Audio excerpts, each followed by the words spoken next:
guys, ayan yung hostel ko, Grand Maldives Saigon. And nakapag-check-in ako. Tapos medyo nakapagpahinga na rin ako. Ngayon labas lang tayo dahil try kong pumunta sa kung yung mga other tourist spot dito sa Ho Chi Minh City na open kahit gabi na. So tara, see you later. Dito ako sa bus station. Sa tapat lang to sa ng accommodation ko. So see you later. Bye. So guys, nagbus na ako. Ang presyo is 6,000.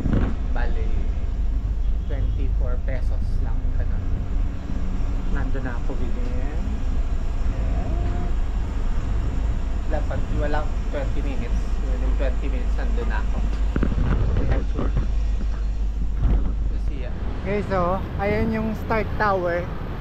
Diyan inspired yung movie ng Iron Man. Tatawid tayo ng bridge.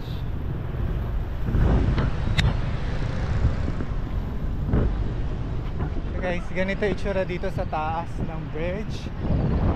Ganda oh. Ayun pa rin yung Stark Tower.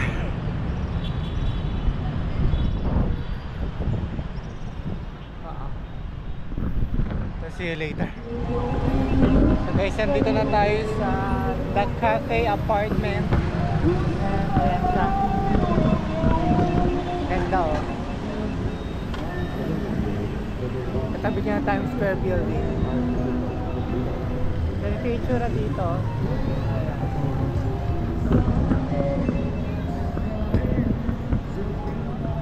Parang plaza siya. Maraming activities eh.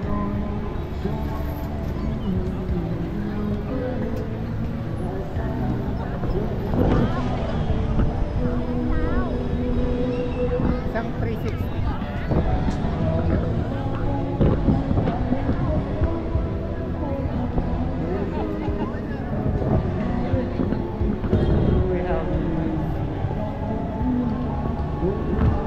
So yun guys, kayang-kaya naman lakarin pero sumakay ako, tapos pagbaba ako, naglakad pa rin ako.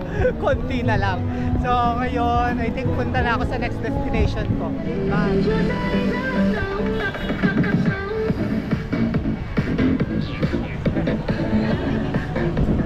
Kasi iba-ibang ganap dito sa park na to. So may mga nagsushoot. Tapos I don't know that building. Punta natin yun mamaya. Tingnan natin kung ano sa. So see you later. Bye. This is the walking street here in Ho Chi Minh. And this is Ho Chi Minh statue. And there's also a building at the back. Ayan. And this is Rex Hotel. So wala palang daan dahil may puno, ay may mga tubig. Doon tayo sa kabilang side. So siya. Itong building pala na to is Ho Chi Minh City People's Council, People's Committee. Government building to. So actually gusto ko lang punahan kanina is talagang yung yung tawag doon, yung The Cafe Apartment. Pero nung pagpunta ko, isang malaking pala siya, park. This is the walking street daw. So pero mga branded at mga kilala yung hotel dito kasi this one is Rex Hotel, tas Times Square, tas there's a Sheraton doon.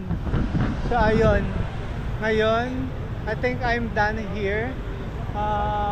Try ko pumunta sa doon sa Notre Dame Cathedral. See ya, bye.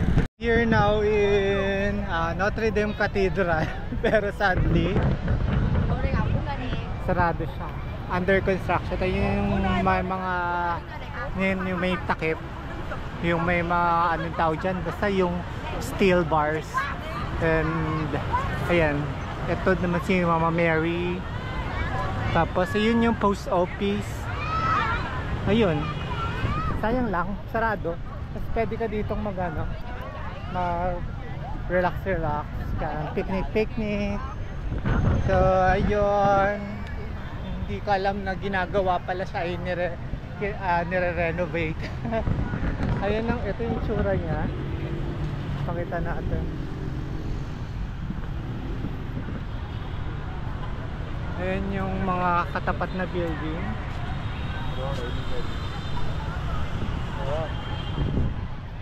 Ayan po. Ito yung itsura niya. Kaso, ayun na nga, nire-renovate. Ayan yan siya. So ayun, may Arabica coffee doon, no? Tapos yan, mga bangketa, bibili ka lang. Tapos magpipiknik-piknik ka na dyan. So I think see you, babalik na ako sa accommodation ko.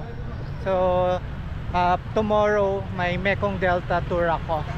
So see you later, bye. So bago ako umuwi, gusto ko i-try muna ito. Parang coffee siya with milk. So binibigay siya ng ganito, iced lang.